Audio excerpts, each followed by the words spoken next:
A couple of months ago, I saw a bit of a mini trend on TikTok where people talked about video game areas they'd get faded at. I thought it was super fun, as there are plenty of areas in video games that I absolutely adore. Being at those places faded would make me love them even more. While I come for the gameplay, the ambience is one of those things that makes me stay. I just want to say, I'm not someone who smokes often, nor am I advocating for it. This is just a fun video. Anyways, let's get to my list of video game locations I'd hit the pen at.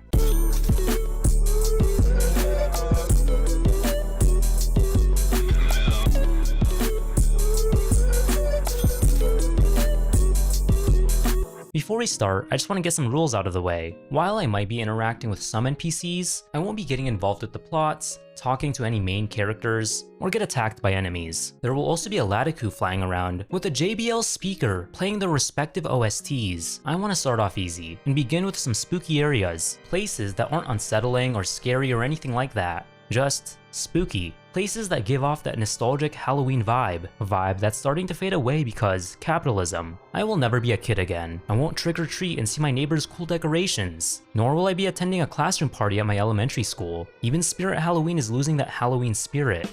If I were at these specific video game locations with a wax pen, then perhaps I could get that feeling once again. What better to start off with than the Haunted Mansion from I Spy Spooky Mansion? It's just a peculiar, fun mansion. Since it's an I Spy game, there are a bunch of antique items that add to the aesthetic. This old house just takes you back to a time when homes had more personality. The Mario games have a lot of cool spooky areas. I mean, there's an entire trilogy dedicated to Luigi exploring a haunted mansion and fighting ghosts. But my overall pick for a spooky Mario place would be Ghostly Galaxy from Super Mario Galaxy. We have the spooky aesthetic, but in space. There's this haunted house floating around with a dead forest next to it. Boos are already my favorite Mario enemy, so it's pleasant seeing them around. I do like seeing these pumpkin Goombas as well. Ocarina of Time's Shadow Temple also embodies that Halloween feeling. Everything's so dreary, that's only supported by the mummies, the skull spiders, and the skeletons.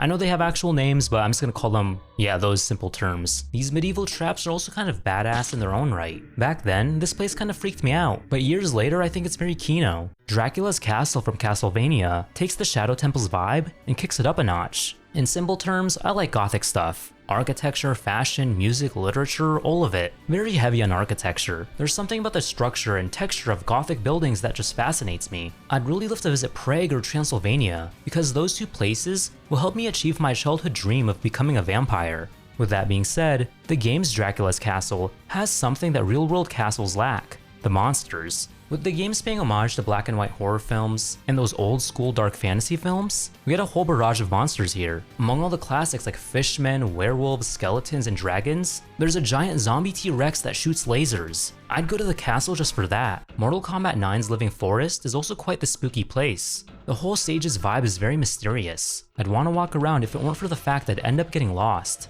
I love foggy forests on their own, as their beauties Mother Nature is capable of creating, yet this stage twists those feelings. The concept of evil living trees is something that's both so cool and so eerie to me at the same time, except for the ones in Evil Dead. Those ones are not cool.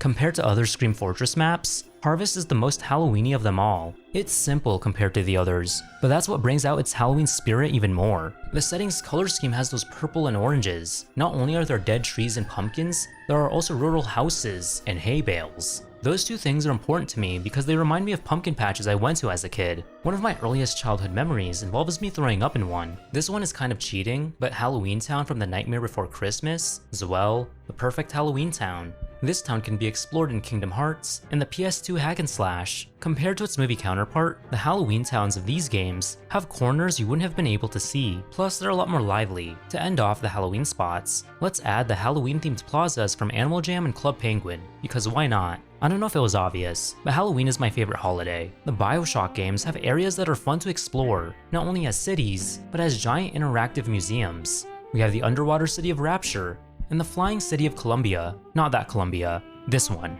The cool, calming blues of Rapture's ocean scenery are there to remind you that this was a place to free yourself from societal pressures. On the other hand, the sun rays hitting Columbia make you believe that this is a paradise.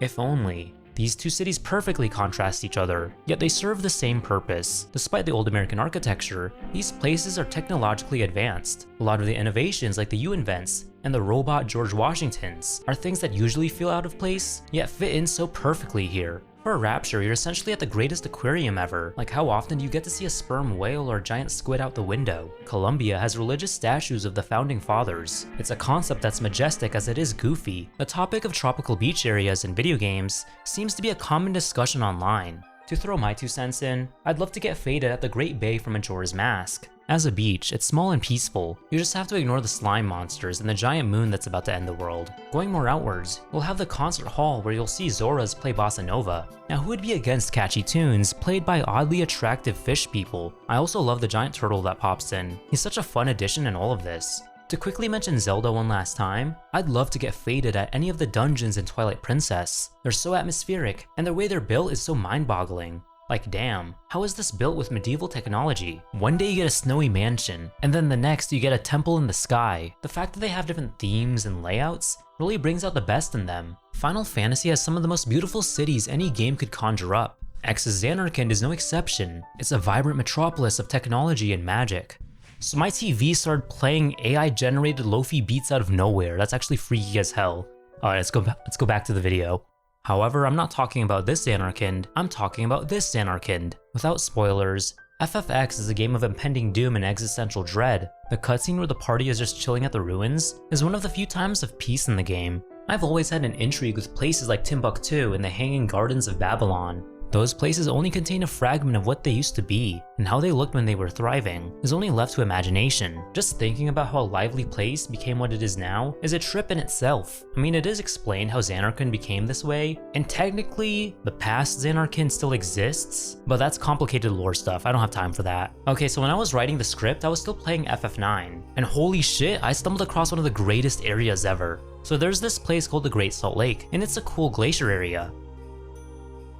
Overall, it's not too different from other icy video game areas, if it weren't for the fact that there are giant fucking dinosaur fossils. Men turn 4 and base their personality off one of 4 things.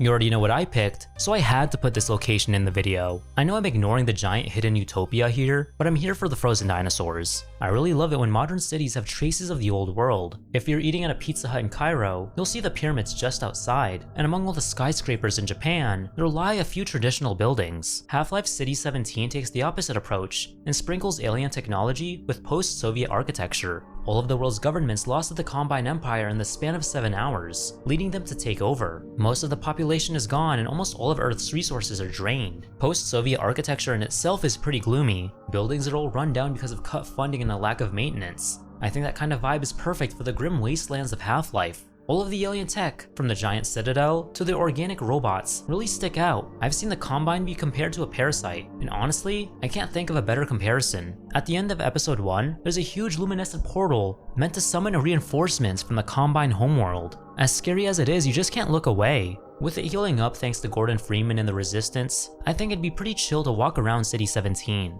With a pen, of course. I'm not the biggest fan of theme parks. They can be crowded and very overstimulating. However, Nier Automata, an already beautiful game, has a theme park where I wouldn't have to worry about any of that. And here, humans have been extinct for ages, so obviously it's a lot quieter here. Even then, the rides are still operable, and the fireworks still light up. Rather than being crazy colorful, the color scheme is minimalistic here, with the lighting being soft and mellow. I think I'd feel very relaxed here. Still, the place isn't even that empty, as there are silly gesture robots here. They're adorable and don't really pose much of a threat. They just want to have a fun time like us. Bloodborne is a game that speaks to me. A dark gothic setting combined with cosmic horror is something I never knew I needed. Like I already mentioned, I love gothic stuff, and this game has it all. With the graphics being semi-realistic, you can see every little ornament. Bloodborne has a ton of awesome areas, from the Hunter's Dream to Canehurst. If I were to pick just one, it would 100% be Yahar Ghul, the Unseen Village, although I'm specifically picking it when you defeat Rom, who by the way is the most annoying boss fight in existence. The sky turns purple and the moon is a reddish orange. The power combo of the structures and the surreal sky create that creepy atmosphere. You can hear the wind and the noises the amygdalas make.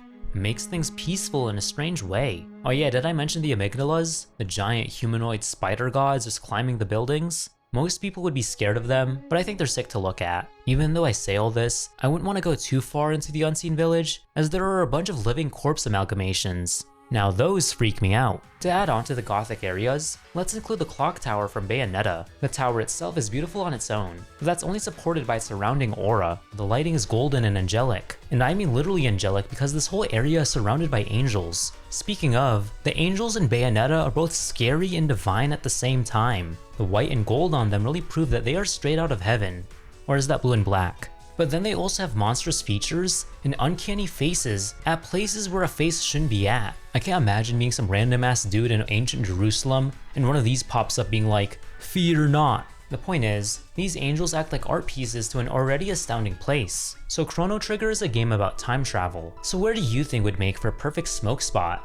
That's right, a literal end of time. This place has everything you need for a smoke spot. A street with dim lights and old-fashioned fences, all surrounded by deep space. No worries or responsibilities, just pure relaxation. I mean, we are at the end of time. It's not like the state of the world matters anymore, right? The Fountain of Dreams from Kirby is also quite the place to vibe at. My introduction to it was through the Smash Bros stage, and I immediately fell in love with the visuals. When I got to it in Nightmare in Dreamland, I loved it even more. The night sky behind the pastel color scheme makes it look like a children's bedroom. I just want to go in here and be like, honk, me me me me me me. Its description from the Kirby wiki says the following: the fountain is said to have been created by the Star Rod, which gives the fountain power and radiates this energy across Dreamland to give good dreams to all of its citizens. All the more reason as to why it hit the pen here. Have you ever been to a place completely untouched by mankind? A place that makes you feel connected with nature? Well, Xenoblade's Gower Plain embodies that. It's much more than a field of grass. It's a very alien place. There are natural formations that are impossible to have on Earth, and fauna you'd only see in a prehistoric documentary. Not to mention, this plane is on one celestial being, and from there you're taking in the view of another celestial being. To quote that one farmer TikToker, that is pretty insane. This one I'm about to talk about is really strange, which is why I love it so much. The home screen of the Wii U is my favorite home screen out of any console. All it is a white ambient void filled with Miis. Miis that could look like regular people or have burgers for faces. Going up to a Mii, you'll get a giant speech bubble with a Miiverse post on it. Let's just say, Miiverse had quite a few unhinged posts. I'm forgetting to mention the flying blocks with logos on them. To all my Asian viewers, do they not remind you of those lychee jelly cups? Imagine being faded at this liminal space, and you look up in the sky to see a giant jelly block with Black Ops 2 or Twilight Princess on it. The map for Roblox Egg Hunt 2016 is also an incredibly weird place. It has a sense of liminality given how desolate it is. There's an abandoned city, and then there's Easter Island heads. Not to mention, all these freaky ass eggs with different designs. The event randomly popped into my head while writing, and I just remembered how odd it was. Nevertheless, it's still quite the nostalgic map. When I was younger, I loved doing the egg hunts. It helped me turn my brain off after doing homework. This map is a relic of a kinder era, when a game company actually cared about what they made. To be honest, that probably applies to everything on this list. As I was making this video, I thought to myself, what if I had some other creators hop on here and have them talk about which video game locations they'd get faded at. So allow me to introduce my friends, Extramint and Oposifyy.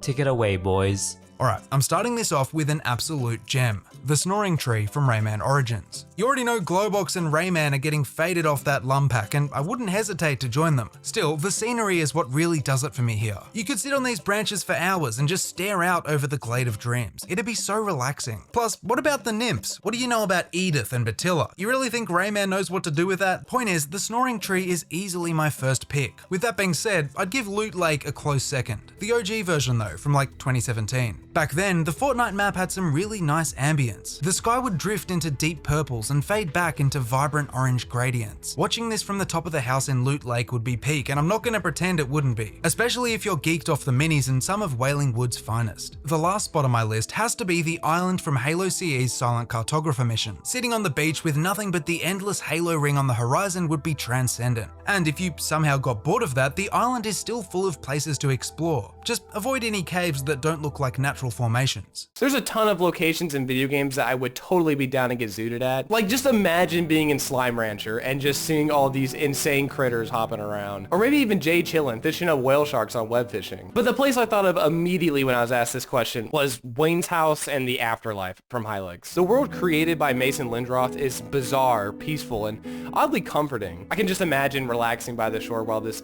beautiful soundtrack plays with absolutely no cares in the world. The clay textures are just so sick. Yep, I was right. It's safe to say I left the best for last. The tutorial world for the PS3 version of Minecraft is just pure nostalgia. When I got my copy with GameStop cards I got for my birthday, starting up this world was the first thing I did. Focusing in on the actual world, there's this castle here, and on top, there's a giant Minecraft sign that's very welcoming. With this being the golden age of the game, we still have some of the old graphics and mechanics, well supported by C418's soundtrack. Not saying there's anything wrong with modern Minecraft. In fact, I think the game has evolved a lot, but this is just what I grew up with. Since we're in a tutorial world, we have everything this version of Minecraft has to offer. Farming, building golems, making redstone contraptions, all of it. Just picturing the scenario where I'm faded here is a delight on its own. Well, this was certainly a video topic. Hope you guys enjoyed me being passionate about video game places I get faded at. I wanted to fit somewhere from Silent Hill in, but I'd sound insane. I also tried to fit a Pokemon area in here, but I could only think of 2 places, those being X and Y's Lumio City, or Black and White's Dragon Spiral Tower. Honestly though, they're kind of lackluster compared to everything else here. Comment down below, which video game location would you hit the pen at? Take care of yourselves, and of course as usual, please have yourselves a damn good one.